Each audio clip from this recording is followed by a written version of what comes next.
प्रिय छात्र, मैं नरेश कुमार आनबाल स्कूल सिगवन के YouTube चैनल पे आपका स्वागत करता हूं। मैं आपको आज अध्याय 6 रासायनिक अभिक्रिया में उत्प्रेरक के बारे में समझाना चाहूँगा। तो आइए हम सबसे पहले इस लेसन के अंदर सबसे पहला टॉपिक भौतिक परिवर्तन। तो बेटा, भौतिक परिवर्तन को समझने के लिए सबसे पहले आपको इस एग्जाम्पल को देखना पड़ेगा। एग्जाम्पल क्या है कि आपको देख रहा है बर्फ। बर्फ धीरे धीरे पिघल के क्या बन गया? जल। अब इसमें आप देख लो, ये बर्फ है। बर्फ कौन सी अवस्था में रहता है? ठोस अवस्था में रहता है। और जल किस में बदल गया? द्रव अवस्था में। तो आप इसमें क्या चेंज हुआ? ठोस अवस्था से द्रव अवस्था में, यानी उसकी अवस्था चेंज हुई। क्या हुई? अवस्था। और साथ में देखिए कि इस बर्फ का जो सूत्र होता है H2O, जल, यानी उसका रसायन तो H2O ही रहा और उस जल का भी रसायन क्या रहा? H2O। मतलब बदला क्या इसमें? सिर्फ अवस्था बदली। क्या बदली? अवस्था। और उसका रसायन, उसका जो केमिकल, वो बिल्कुल इक्वल रहा, बिल्कुल समान रहा, उसमें किसी प्रकार का कोई परिवर्तन नहीं हुआ। तो इस एग्जाम्पल में अवस्था चेंज हुई है, इसका मतलब इसकी भौतिक गुण चेंज हुआ है और उसके रसायन वो के वो रहे।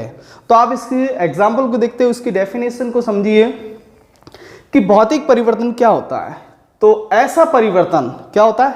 ऐसा परिवर्तन जिनमें भौतिक गुण परिवर्तित होते हैं। देखिए, ये अवस्था चेंज हुई, ये भौतिक परिवर्तन, यानी उसके भौतिक गुणों में परिवर्तन होता है लेकिन उसके रासायनिक गुणों में कोई परिवर्तन नहीं होता।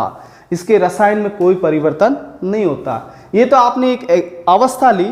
और भी भौतिक गुण होते हैं पदार्थ के, जैसे सपोज ये लो, भौतिक गुण के क्या क्या, और जैसे मान लो ये अवस्था हुई। भौतिक गुण किसी पदार्थ का आकार भी हो सकता है, आयतन भी हो सकता है, घनत्व भी हो सकता है। तो हम भौतिक अवस्था के अंदर, भौतिक गुण के अंदर हम ये देखेंगे कि सीधी सी डेफिनेशन ये देंगे कि ऐसा परिवर्तन जिसमें भौतिक गुण परिवर्तित होता है, रासायनिक गुण उस पदार्थ का कोई परिवर्तन नहीं होता, उस परिवर्तन को भौतिक परिवर्तन कहते हैं। साथ में देखना कि इसमें कोई नया पदार्थ का निर्माण नहीं होता। आप देख रहे हो कि जो पदार्थ था, जल था और जल ही बना है, इसमें कोई नया पदार्थ नहीं बनता। और भी क्या होता है कि यह परिवर्तन अस्थायी होता है। अस्थायी का मतलब इसमें किसी प्रकार का कोई चेंज नहीं होता। मतलब जो पदार्थ बना है वो स्थायी नहीं रहता, वो बदलता रहता है। आप जल को वापस बर्फ में बदल सकते हो, बर्फ को वापस जल में बदल सकते हो। ये हुआ अस्थायी, यानी कोई फिक्स नहीं रहता है कि ये बन गया अब ये आगे नहीं बदलेगा, ऐसा नहीं होता। ठीक है। तो भौतिक परिवर्तन में जो परिवर्तन हुआ वो पदार्थ क्या रहता है? अस्थायी, तथा साथ में ये उत्क्रमणीय होता है। उत्क्रमणीय का मतलब होता है कि यह जब पदार्थ जो पहला है आपने दूसरी अवस्था में बदला है, तो उस दूसरी अवस्था में बदले हुए पदार्थ को वापस आप उसी पदार्थ, मूल पदार्थ में जो पहले वाला पदार्थ प्राप्त कर सकते हो। तो ये दोनों, और जो अभिकारक जो आप पदार्थ ले रहे हो उसको एक बार परिवर्तन होने के बाद वापस उसको बदल सकते हो। तो ये दोनों और चलने वाली परिवर्तन है। तो इसको हम परिवर्तन को हम आधे तीर के द्वारा बताएंगे। दोनों आधे आधे तीर, ऊपर वाला आधा तीर जल में बदला और नीचे वाला जल बर्फ में बदले वाले को इंडिकेट करता है। ये दिशा आपको परिवर्तन के बारे में बताता है। तो ये तो सिंबल होते ही आपको क्या समझ में आना चाहिए कि ये उत्क्रमणीय हुआ। क्या हुआ? उत्क्रमणीय। तो ये आपका पूरा भौतिक परिवर्तन है। साथ और एग्जाम्पल भी कुछ देखते हैं। तो भौतिक परिवर्तन में सबसे पहला परिवर्तन है मोमबत्ती का पिघलना। मोमबत्ती का एक बार पिघल गई तो है तो मोमबत्ती रही, मोमबत्ती पिघल गई, उसका रासायनिक तो चेंज नहीं हुआ। तो ये परिवर्तन कौन सा कहलाया?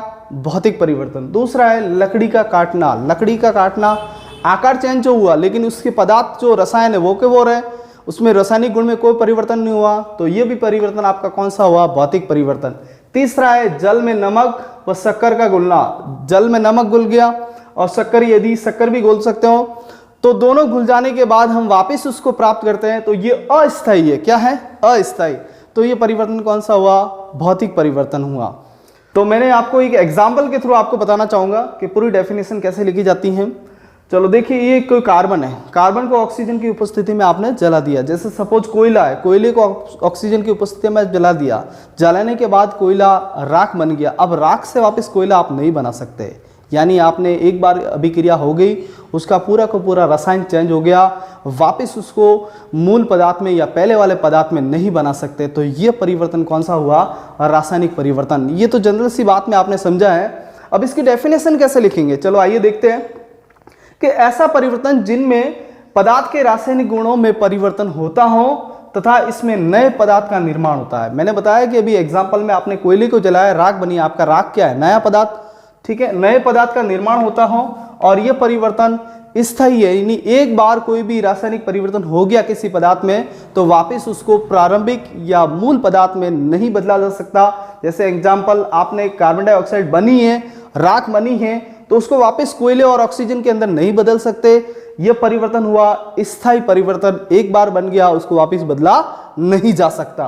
साथ में यह अनुत्क्रमणीय, यानी ये अनुत्क्रमणीय ये कह रहा है कि अभिक्रिया एक और ही होगी, मतलब एक ही दिशा में होगी। इसका मतलब ये अभिक्रिया वापस एक बार हो गई तो उसको वापस दोबारा हम वापस पहले जैसे पदार्थ में नहीं बदल सकते, इसलिए अभिक्रिया अनुत्क्रमणीय हो गई। ये परिवर्तन भी अनुत्क्रमणीय कहलाएगा। साथ में तो इसकी पूरी डेफिनेशन आप इस तरह लिखेंगे, ऐसा परिवर्तन जिसमें पदार्थ के रासायनिक गुणों में परिवर्तन होता हो तथा नए पदार्थ का निर्माण होता हो और यह परिवर्तन स्थायी व अनुत्क्रमणीय होता है, तो वह परिवर्तन रासायनिक परिवर्तन कहलाता है। तो अब रासायनिक गुण में क्या होते हैं? रासायनिक गुण में सपोज आपको रसायन बताया तो वही बात है, रासायनिक संगठन, यानी उसके अंदर है क्या, उस रसायन के अंदर कौन से रासायनिक पदार्थ है, वही रासायनिक संगठन के अंदर आता है। चलो और भी कुछ एग्जाम्पल इसके साथ है। मैंने आपको पूर्व बताया था मोमबत्ती का पिघलना तो भौतिक परिवर्तन हुआ, लेकिन मोमबत्ती का जलना, मोमबत्ती एक बार जल गई, लौ जल गई, तो जलने के बाद क्या हुआ कि वापस आप मोमबत्ती तो बना सकोगे लेकिन उसके अंदर लौ नहीं बना सकते, तो वो मोमबत्ती का जलना क्या हुआ? रासायनिक परिवर्तन हुआ। दूसरा, कोयले का जलना, तो सपोज आपको एग्जाम्पल के द्वारा मैंने यहाँ बताया है, तो लोहे पे जंग लगना, लोहे पे जंग लगना यानी एक बार लोहे पे जंग लग गई, वो किसी वापस उसको आप पहले जैसे लोहे में नहीं बदल सकते, इसलिए ये भी परिवर्तन कौन सा हुआ? रासायनिक परिवर्तन। तो रासायनिक परिवर्तन और भौतिक परिवर्तन में आपको एक प्रश्न ये भी पूछ सकते हैं कि भौतिक परिवर्तन और रासायनिक परिवर्तन में अंतर बताइए। तो आप डेफिनेशन के अंदर, ये आपके क्वेश्चन के अंदर दोनों की डेफिनेशन दे सकते हो। अंतर आप अस्थायी स्थायी दे सकते हो, भौतिक गुण परिवर्तन होता है।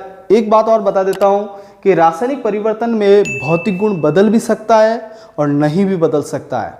ठीक है, इसमें तो रासायनिक गुण नहीं बदलेगा, लेकिन इसमें भौतिक गुण बदल भी सकता है और नहीं भी बदल सकता है। तो मैं आपको भौतिक परिवर्तन, रासायनिक परिवर्तन समझा दिया। मैं आपको इस भौतिक परिवर्तन, रासायनिक परिवर्तन के कुछ प्रश्न दे रहा हूं, जो आप इस कमेंट बॉक्स में लिखकर आंसर उसका भेजकर मेरे को इसका उत्तर बताएंगे। तो आइए देखते हैं इसमें क्या क्वेश्चन है। सबसे पहला, निम्नलिखित भौतिक और रासायनिक परिवर्तन लिखिए। जो कुछ 4-5 मैंने यहाँ परिवर्तन दिए हैं, इसमें आपको बताना है कि कौन कौन सा परिवर्तन हो रहा है। जैसे लकड़ी का जलना है, कागज का मोड़ना है, भोजन का पाचन करना है, नौसादर का ऊर्ध्वपातन। नौसादर यहाँ NH4Cl, मैं आपको यहाँ लिख देता हूँ, इसका जो है सूत्र होता है NH4Cl। ठीक है, इसको नौसादर, इस जैसे मान लो कपूर वगैरह होता है ना, तो वो नौसादर के अंदर आते हैं। पौधे में पौधे में प्रकाश संश्लेषण का होना, ये भी आप परिवर्तन इसके अंदर बताएंगे। तो ठीक है, तो ये आपके क्वेश्चन। तो आइए, हमने भौतिक परिवर्तन, रासायनिक परिवर्तन समझा और उसके कुछ क्वेश्चन भी दिए। अब आपके तीसरा टॉपिक जो एक रासायनिक समीकरण। रासायनिक समीकरण क्या होता है? आप जनरल सी कोई अभिक्रिया लेते हो, जैसे मान लो आप कुछ शरबत बनाते हो, शरबत बनाने में आप क्या लेते हो? पानी लेते हो, नमक डालते हो, नींबू डालते हो। तो ये आपने एक लिखने बैठोगे तो आप उसको लिखेंगे तो पूरी ये पानी लोगे, वो लोगे, तो ये पूरे लिखेंगे तो 3-4 पेज की हो जाएगी। तो आप किसी भी अभिक्रिया को शॉर्ट लिखते हैं तो सबसे पहले उसको शब्द समीकरण में लिखा जाता है। शब्द समीकरण आपका ये रहा। जैसे आप इसको देख के बताओ कि मैग्नीशियम ऑक्सीजन क्या हो रहा है और क्या बना? Magnesium oxide. तो आप सीधा सा ये देखो, ये अभिक्रिया है। जैसे एक मोमबत्ती है, मैग्नीशियम की मैंने स्ट्रिप ली और उसको जलाया, किसकी उपस्थिति में? ऑक्सीजन की उपस्थिति में, और क्या बना? Magnesium oxide. तो यहाँ अभिक्रिया इतनी बड़ी है कि इसको शॉर्ट रूप में लिखना हमको। तो सबसे पहले हम इसको सब समीकरण में लिखते हैं और सब समीकरण को फिर इसके अणुसूत्र और उसके प्रतीकों के रूप में लिखेंगे। चलो आइए देखते हैं हम कैसे लिखते हैं। तो सबसे पहले मैग्नीशियम, मैग्नीशियम का सिंबल क्या होता है? Mg। क्या होता है? Mg। और ऑक्सीजन का सिंबल क्या होता है? O2। ठीक है, इसका प्रतीक ये हो गया। फिर आप इस मैग्नीशियम ऑक्साइड, उस मैग्नीशियम ऑक्साइड को कैसे लिखेंगे? इसका अणुसूत्र MgO। ठीक है, तो ये MgO हो गया। तो आपने क्या किया कि जो भी लिखा हुआ है अभिक्रिया को उसके प्रतीक या अणुसूत्र के द्वारा प्रदर्शित करते हैं। तो ये आपकी क्या कहलाएगी? रासायनिक समीकरण कहलाएगा। क्या कहलाएगा? रासायनिक समीकरण। तो इसकी डेफिनेशन कैसा लिखेंगे रासायनिक समीकरण?